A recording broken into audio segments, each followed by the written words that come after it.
Bonjour. Aujourd'hui, un exercice que m'a proposé Yann Doumerc en probabilité et que je trouve savoureux.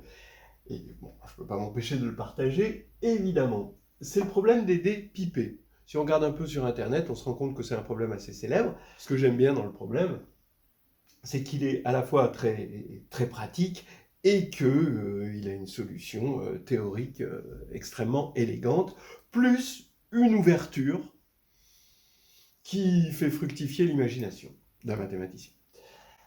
Commençons par le commencement. Le problème, c'est le suivant. Peut-on piper 2 dés à 6 faces, de sorte que la somme obtenue lors d'un lancer, des 2 dés, donne une loi uniforme?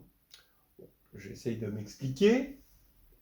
On lance les 2 dés. Il y a un dé, on va regarder la probabilité pour qu'il donne de 1 à 6, P de x égale 1 jusqu'à P de x égale 6. Eh bien, on va supposer qu'on peut jouer sur tous ces paramètres-là, pourvu que les probabilités soient comprises entre 0 et 1 et que la somme fasse 1, évidemment. On ne va pas se poser la question de physicien, comment on fait pour plomber les dés pour que ça donne exactement tout ce qu'on veut, n'importe quel élément de 0,1 puissance 6 tel que la somme fasse 1. Mais bon, ok, on va supposer qu'on peut le faire. On a un deuxième dé, dont le lancer va être indépendant par rapport au premier. Et on suppose aussi qu'on a la possibilité de le piper exactement comme on veut. Maintenant, donc, on est les maîtres de tous ces paramètres-là. Et on voudrait que la somme soit uniforme, c'est-à-dire que quand on regarde la somme des dés obtenus, ça fasse K. Bon, bien sûr, K va être compris entre 2 et 12, ce qui fait qu'il y a 11 possibilités. Et il faut que ce soit une loi uniforme, c'est-à-dire qu'on ait un onzième pour tout K, quel que soit K entre 2 et 12. Voilà l'exercice et la solution est très cool. Alors allons-y. Quelle est la probabilité que x plus y soit égal à k? C'est la probabilité que x soit égal à 1 et y égale à k moins 1, plus x égale à 2 et y égale k moins 2, bon, si k est assez grand, voilà. Plus, bon, on va jusqu'à la probabilité de x égale k moins 1 et y égale 1. Bon. Alors pour des raisons, on va dire, pratiques, même si c'est pas très esthétique, on va poser P0, la probabilité pour que x soit égal à 1, donc que le d sorte un 1, et P5, jusqu'à P5, la probabilité pour que x donne un 6. Donc bon, on fait juste un décalage, vous allez voir pourquoi. Pareil, y égale 1, ce sera Q0, y égale 2, ce sera Q1, et y égale 6, ce sera Q5. Bien, ce qui fait que maintenant, cette formule-là, si j'ajoute à ça l'indépendance des 2 dés, eh bien ça va me donner que cette probabilité, c'est P0 QK-1 plus P1 QK-2 jusqu'à PK-1 Q0. Et ça, d'accord, on voudrait que quel que soit K, ce soit égal à 1 onzième. D'accord? Alors maintenant, ce qu'on reconnaît ici, c'est un produit de Cauchy, donc c'est le moment de dégainer des polynômes.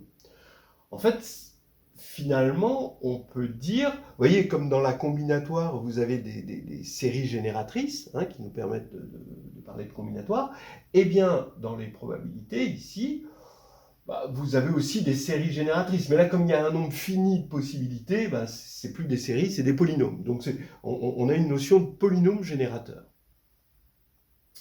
Et ce qui se passe exactement avec ces polynômes, et ça faut bien photographier ça, c'est que si je pose grand P, le polynôme générateur, pour le premier D, et Q pour le second D, eh bien, puisqu'on a un produit de Cauchy, ça veut dire que quand je vais écrire P fois Q, à chaque fois, j'aurai un onzième.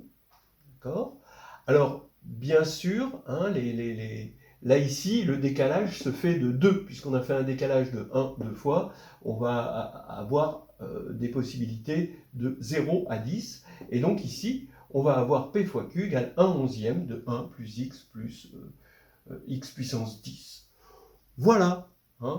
Donc, on a ici un produit de polynômes qui va donner, évidemment, on a deux polynômes de degré 5, leur produit fait un polynôme de degré 6, mais les coefficients sont tous égaux, par hypothèse, et ils sont égaux à 1/11.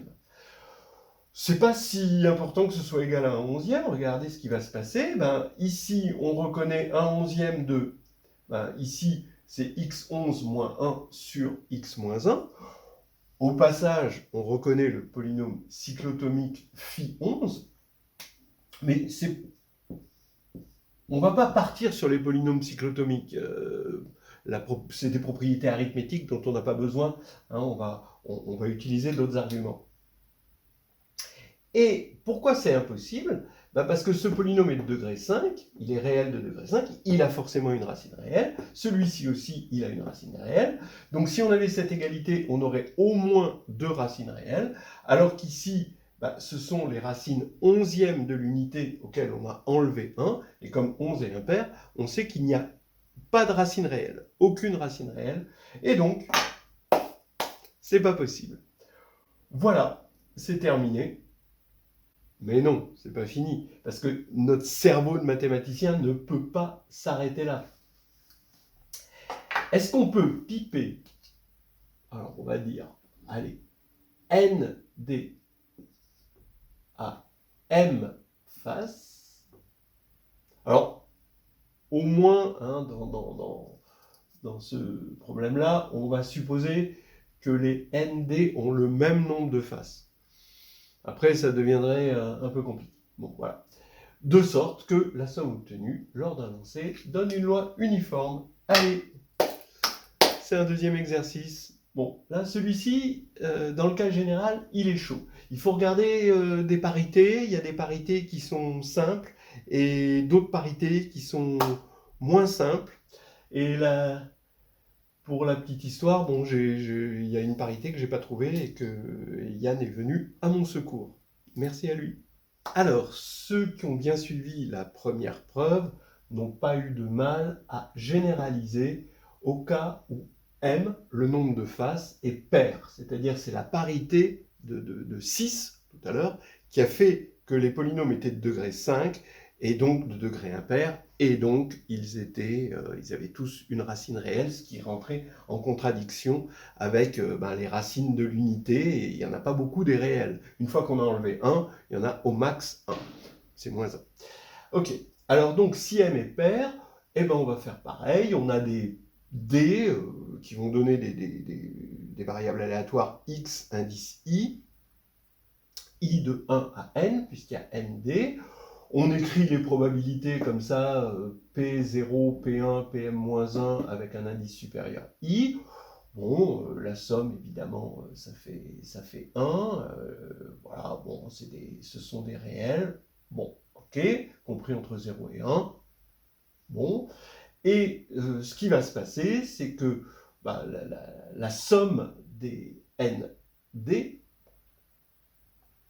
va être donnée, le polynôme de cette variable-là va être donné par le produit des polynômes. Vous généralisez, hein. Vous allez avoir P1 jusqu'à Pn. Eh bien, ça va faire cette constante uniforme, hein, fois 1 plus x jusqu'à x puissance mn moins n. Voilà. Et c'est-à-dire, c'est alpha, facteur de x puissance mn moins n plus 1 moins 1 sur x moins 1, qui... Bon, alors, là maintenant, je vais dire que ce sont des racines énièmes de l'unité, donc des racines réelles, une fois qu'on a enlevé 1, il n'y a que moins 1, ou pas, selon la parité ici, mais on va dire qu'il y a au plus une racine réelle. Donc là, on a le produit de n polynômes. Ils sont tous de degré, ici, impair. Voilà, puisque moins 1 est impair, parce que n est pair. Donc, il y a forcément au moins n racines réelles. Ces racines sont forcément distinctes. Et il y en a n. Alors bien sûr, on prend n strictement supérieur à 1, parce que 1D, on peut toujours. Et il suffit en plus de ne pas le piper, on a quelque chose d'uniforme. Donc vraiment, voilà, pour n égale 1, c'est normal hein, que le cas n égale 1 intervienne avec une possibilité. C'est-à-dire que pour n égale 1, on aurait ici une racine réelle, et là une racine réelle, donc 1 partout, la balle au centre. Hein. Donc ici, vous avez n racines réelles, n strictement supérieur à 1, et là, au plus une racine réelle. Voilà, contradiction. Donc on ne peut toujours pas piper les dés hein, pour m pair, le nombre de faces. Ok, alors maintenant on va regarder m impair. Je vais mettre du suspense sur la dernière étape. Là, je vous fais le cas m impair et n pair. Après, on verra que m impair peut être résolu avec une méthode sans faire de sous-cas, voilà, proposée par Yann. Mais au moins celle-là, je l'avais, puis elle est facile. Alors je la propose. Donc on y va. On a encore une fois le produit de deux cas, cette fois-ci polynôme, qui est égal à ce polynôme dont tous les coefficients sont égaux. Ces polynômes, comme m est impair, sont tous de degré pair. Donc on ne peut pas balayer ça d'un revers de manche en disant ils ont des racines réelles, puisqu'a priori, ils pourraient ne pas en avoir. Bien, alors cette fois-ci, ce qu'on va faire, c'est jouer sur le fait qu'on a un nombre pair de polynômes, et je vais le regrouper en, ici, par exemple, les cas premiers, ici, le produit, j'appelle le polynôme R, et là, le polynôme R'. Donc, j'ai R et R', d'accord, des polynômes qui vont être de degré Km moins K, que je vais appeler T, T égale Km moins K, le degré des polynômes communs, et ici, avec les coefficients petit ri et R'I. Bien, les Ri sont tous positifs. Ça va compter, hein, parce que c'est un produit de polynômes à coefficient positif. Voilà. Alors, on voit bien que R0, R'0 égale alpha, RT, donc maintenant je regarde les termes de plus haut degré, RT, R'T égale alpha aussi. T, je vous rappelle, c'est Km moins K, c'est le plus haut degré. Et maintenant, je vais regarder le degré du milieu, c'est-à-dire le degré T, finalement, de ce polynôme, de degré de T. Donc le degré T, ça va faire R0, R'T, plus R1, R'T moins 1, jusqu'à RT, R'0. Et ça vaut alpha aussi. Alors maintenant, en particulier, comme tous les coefficients sont positifs, j'ai R0, R'T, plus RT, R'0, qui est là et là, d'accord. Ça va être inférieur ou égal à alpha. Bien.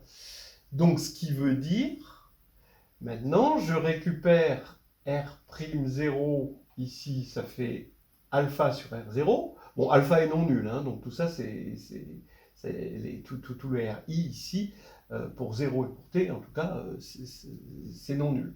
Donc ici, je vais avoir R0 fois R'T, mais R'T c'est alpha sur RT, plus RT sur R0 alpha, pour lui, d'accord. Donc on a RT et R'0, c'est alpha sur R0, voilà, inférieur à alpha. Je simplifie par alpha qui est évidemment non nul. Et je pose x égale R0 sur RT. Et je me rends compte que x, alors alpha est positif, hein, évidemment, x plus 1 sur x est inférieur ou égal à 1. C'est-à-dire, si vous préférez, comme x est aussi positif, x2 moins x plus 1 est inférieur ou égal à 0. Voilà, j'ai juste multiplié par x. Donc ça nous fait un trinôme négatif, alors que son discriminant est strictement négatif et que le coefficient ici, c'est positif. Donc ça, c'est pas possible. Donc on vient de montrer qu'on ne peut pas piper ND à M face. On l'avait vu pour le cas pair, maintenant on a pour le cas M impair et N pair. Alors maintenant, la dernière preuve. Alors je vais expliquer la preuve de Yann Doumerc, et je vais aussi expliquer pourquoi je la trouve jolie, pourquoi je l'aime. Alors allons-y pour cette preuve. On a M impair et N strictement supérieur à 1. On part du fait qu'on a ces polynômes-là, un produit de polynômes, de n polynômes, qui est égal à alpha, facteur de 1 plus x plus etc. plus x puissance mn moins n. Bien. Alors, le fait que m soit impair fait que m-1 est pair, et donc ça, c'est pair. D'accord ? Entre autres, moins 1 ne sera pas racine ici. Or, c'était la seule racine réelle qu'on pouvait espérer là-dedans.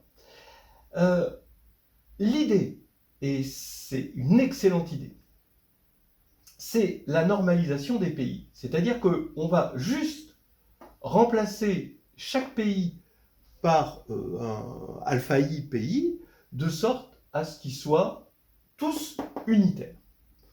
Donc on va remplacer ici, quitte à multiplier par le produit des alpha i, un produit de pi tilde qui va être égal à un polynôme proportionnel à ce polynôme-là, mais étant donné qu'ils sont tous unitaires, eh bien le produit est encore unitaire, et donc la constante de proportionnalité, ça va être 1 ici.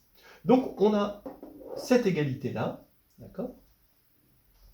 Et maintenant, ici, on n'a que des polynômes finalement de degré pair, et m-1, hein, et les racines, ce sont des racines simples, bien sûr, parce qu'ici on n'a que des racines simples, et ce sont des racines de 1, différentes de 1 et de moins 1.